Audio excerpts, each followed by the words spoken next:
ஈரோடு மாவட்டம் கோபிச்செட்டிப்பாளையம் அருகே கொடிவேரி அணைக்கு 5000 கன அடி நீர் வருவதால் சுற்றுலா பயணிகள் வருவதற்கு இன்று ஒரு நாள் தடை விதிக்கப்பட்டுள்ளது. கூடுதல் தகவல்களை செய்தியாளர் தினேஷிடம் கேட்கலாம். தினேஷ், இப்போ பாதுகாப்பிற்காக அந்த பகுதியில் காவல்துறையினர் இருக்கிறார்களா? சுற்றுலா பயணிகளுக்கு என்னென்ன அறிவுறுத்தல் வழங்கப்பட்டிருக்கு?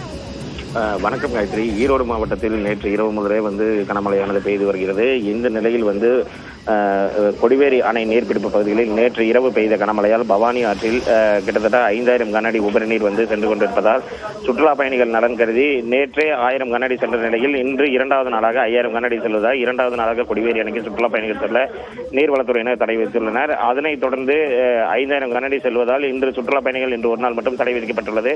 பாதுகாப்பு பணியில் கடத்தூர் காவல்துறையினர் சுற்றுலா பயணிகள் அத்துமீறி குளிக்காமல் இருக்க கடத்தூர் காவல்துறையினர் பாதுகாப்பு பணியில் ஈடுபட்டு வருகின்றனர். அதை மீறி வரும் சுற்றுலா பயணிகள் வெளி மாவட்டங்களிலிருந்து சுற்றுலா பயணிகளுக்கு காவல்துறையினர் அறிவுரை வழங்கி இன்று தடை விதிக்கப்பட்டுள்ளது.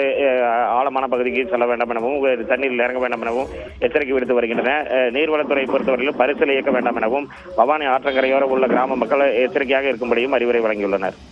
நன்றி தினேஷ், விவரங்களுக்காக.